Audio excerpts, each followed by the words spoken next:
Bapak, Ibu, saudara-saudara, dan anak-anakku yang terkasih di dalam Tuhan, kita berjumpa kembali. Dan mari kita bersyukur karena kita masih bertemu dalam suasana pandemi saat ini. Tuhan masih memberikan kepada kita kesehatan serta kehidupan. Ucapan syukur kita hari ini mari kita bersama-sama nyatakan dalam ibadah, dan hari ini kita mau dengarkan firman Tuhan. Karena itu, sebelum kita mendengar firman Tuhan, mari kita membuka hati kita, biar Roh Kudus yang memampukan kita mengerti akan kehendak-Nya.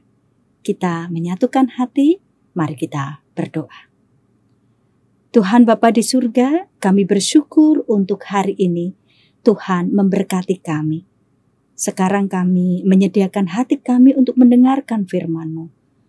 Berbicaralah dan nyatakanlah kehendak-Mu kepada kami semua.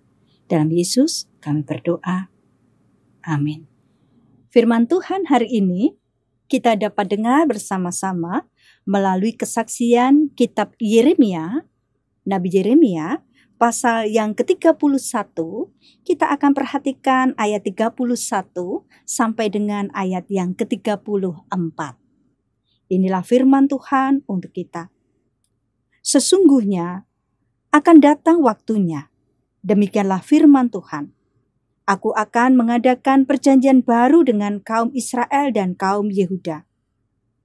Bukan seperti perjanjian yang telah kuadakan dengan nenek moyang mereka pada waktu aku memegang tangan mereka untuk membawa mereka keluar dari tanah Mesir.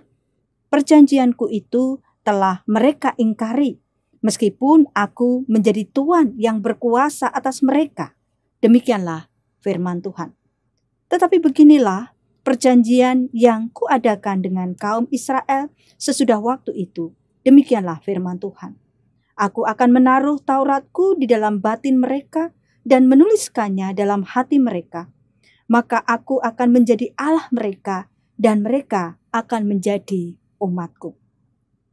Dan tidak usah lagi orang mengajar sesamanya atau mengajar saudaranya dengan mengatakan, "Kenalah Tuhan."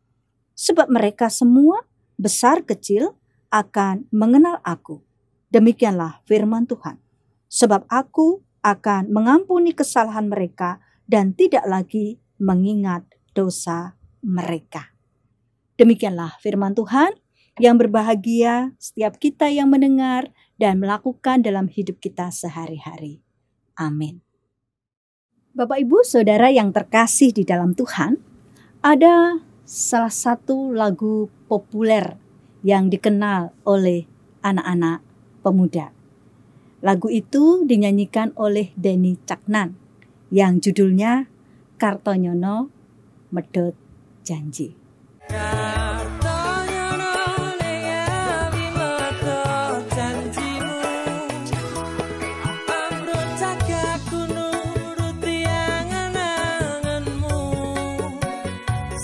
Yang muda-muda pasti tahu lagu itu.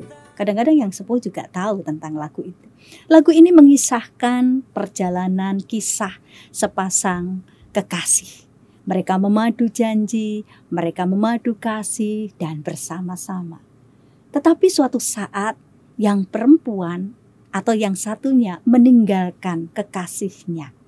Padahal segala keinginan dari kekasihnya sudah dipenuhi. Semua permintaan sudah dikabulkan. Semuanya sudah diberikan kepada dia. Tapi ternyata dia pergi meninggalkannya. Di Kretek Kartonyono, dia memutuskan hubungan. Ya, itulah kisah yang dinyatakan melalui lagu. Kebersamaan, kisah yang telah mereka bagi bersama-sama, dan juga janji-janji yang sudah dibuat ternyata tidak ada dampaknya apa-apa dalam hubungan mereka. Janji tinggal janji, tetapi diingkari. Nah, saudara yang terkasih di dalam Tuhan Yesus Kristus, hubungan antara Allah dan umat Israel juga bisa dibayangkan seperti hubungan sepasang kekasih. Saling memadu janji, saling mengikat janji, dan sepakat untuk hidup bersama-sama. Tetapi apa yang terjadi? Salah satu pihak mengingkari janjinya, yaitu umat Tuhan.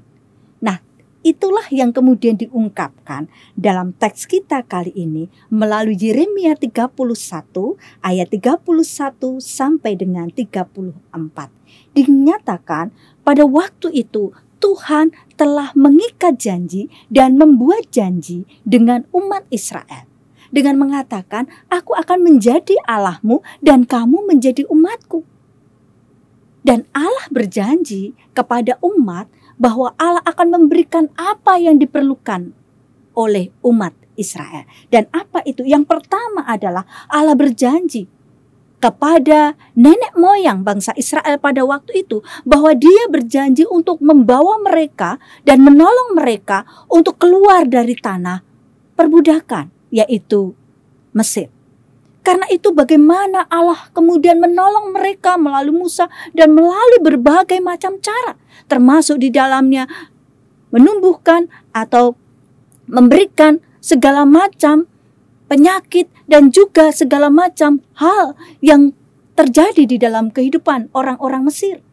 Itu semua demi satu hal, yaitu membawa bangsa Israel keluar dari tanah Mesir. Bahkan Allah kemudian membelah laut Teberau, membuat mereka bisa kemudian lolos dari kejaran tentara Israel. Allah menepati janjinya. Dan tidak hanya itu, Allah juga menepati janjinya ketika dikatakan, aku akan menuntun engkau, aku akan melindungi engkau, aku akan memelihara menaungi engkau dalam perjalananmu sampai ke tanah Kanaan. Dan itu dilakukan. Ketika mereka berjalan, Allah kemudian mendatangkan tugu awan dan tugu api. Allah selalu menjaga mereka ketika mereka menghadapi berbagai macam tantangan, baik itu binatang buas, cuaca, maupun juga bangsa lain, ataupun juga suku-suku yang lain. Allah ada di pihak mereka. Allah di depan. Allah berperang untuk membela kehidupan bangsa Israel. Dan akhirnya mereka sampai ke tanah Kanaan. Allah tidak pernah mengingkari janjinya. Allah selalu setia pada janjinya. Tapi apa yang terjadi dengan bangsa Israel? Apakah mereka menepati janjinya? Menjadi umat Tuhan. Artinya menjadi umat Tuhan bukan hanya sekedar label, tetapi perilaku mereka, kehidupan mereka. Apakah mereka setia kepada Tuhan? Tidak. Kita melihat bagaimana mereka berkali-kali bola-balik.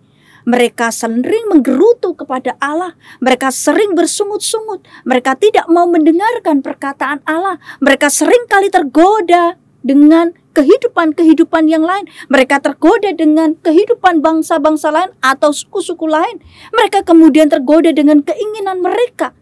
Maka yang terjadi, mereka sering mengingkari apa yang sudah disepakati.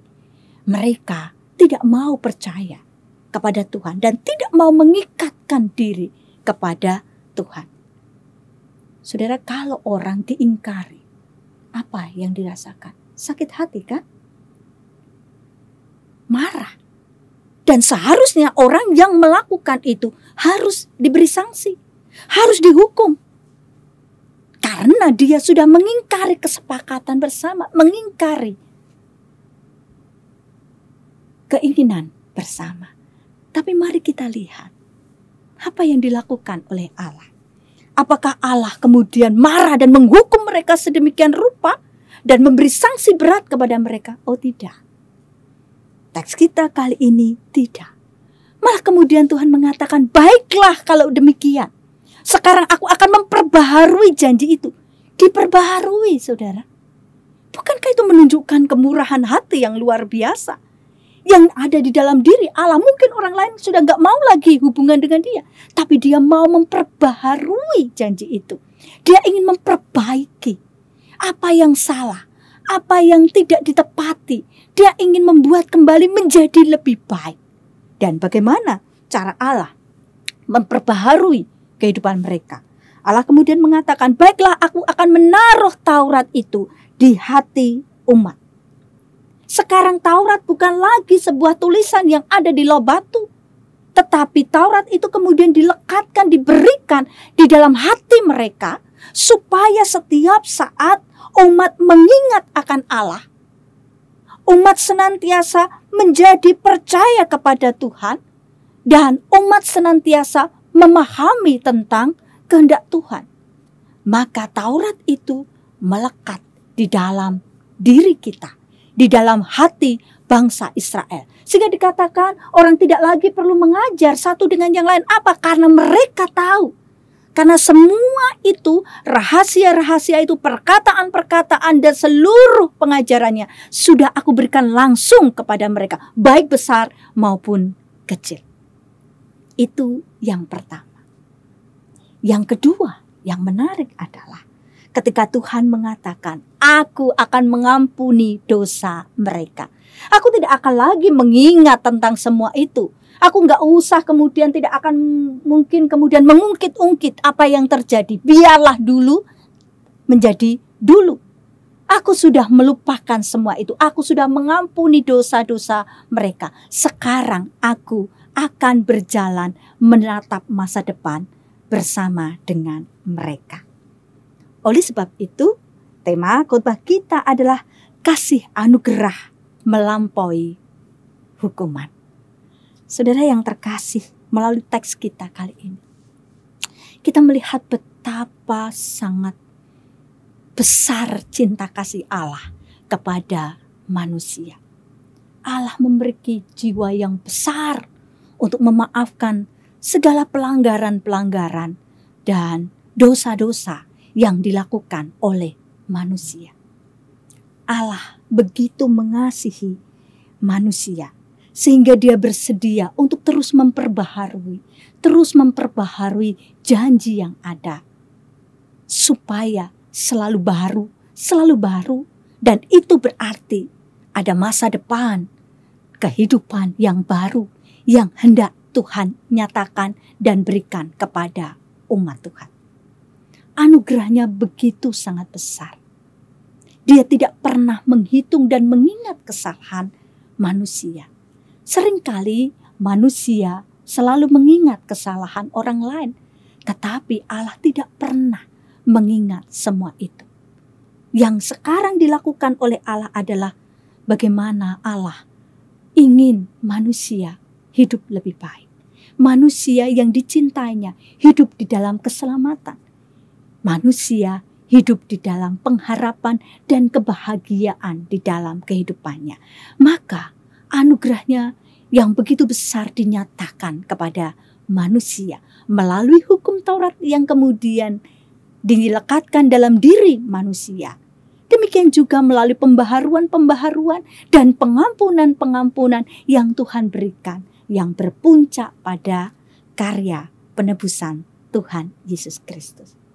Saudara yang terkasih, berbicara tentang anugerah Tuhan yang besar, yang melampaui segala penghukuman yang seharusnya dikenakan kepada manusia, membawa kita teringat kepada sebuah kisah yang sangat kita kenal.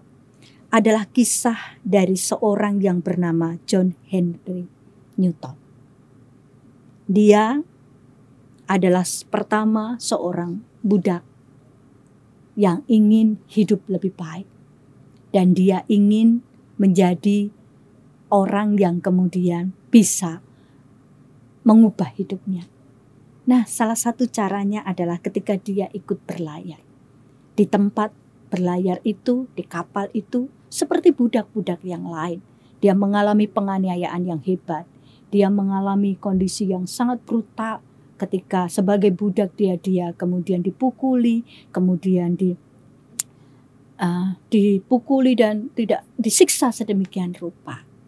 Nah, suatu kali sang pemilik dari tuannya melihat betapa dia memiliki potensi, lalu dia diangkat menjadi pegawai, dia dibebaskan menjadi budak, dan akhirnya dia kemudian menjadi kapten. Dia berjaya, luar biasa. Dia menjadi kapten yang hebat. Tetapi sayang, di tengah-tengah segala macam kesuksesannya, tetapi juga dengan masa lalunya, membawa dia melupakan Tuhan. Dia hidup dengan segala macam apa yang dimiliki untuk melakukan hal-hal yang tidak benar, yang tidak terpuji. Dan dia hidup hanya menuruti keinginan dirinya sendiri. Dan itu yang terjadi suatu kali ketika dia membawa kapal, saudara. Ada angin besar yang kemudian melanda kapal itu, dan kapal itu diombang-ambingkan sedemikian rupa. Dalam kondisi panik itu kemudian dia teringat kepada Tuhan dan dia berteriak minta tolong kepada Tuhan. Tolong Tuhan, tolonglah kami. Dan ajaib, Tuhan menolong dia. Akhirnya dia selamat. Dan pengalaman hidup seperti itulah yang kemudian dia tulis dalam sebuah syair yang kita mengenalnya dengan judul Amazing Grace. Amazing Grace adalah sebuah lagu yang sangat kita kenal, yang menggambarkan tentang bagaimana manusia berdosa, tapi hanya karena anugerah yang luar biasa yang Tuhan berikan kepada manusia, yang membuat manusia bisa merasakan semua itu. Saudara-saudara, kita akan bersama-sama dihantar dan menghayati itu semua melalui pujian Amazing Grace. Mari kita dengarkan.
Ajaib benar anugerah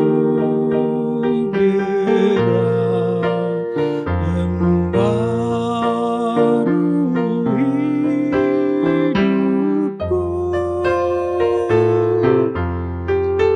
Ku hilang buta bercela, olehnya aku sembuh.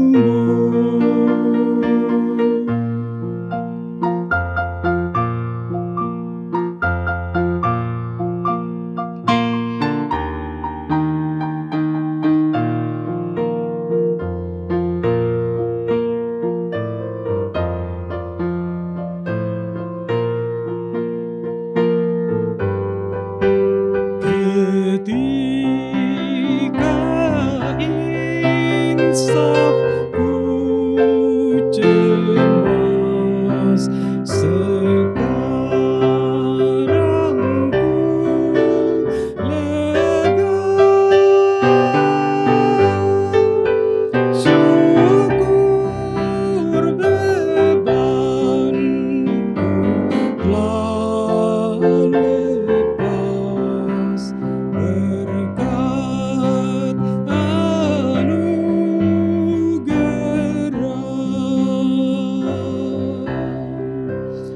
berkat anugerah.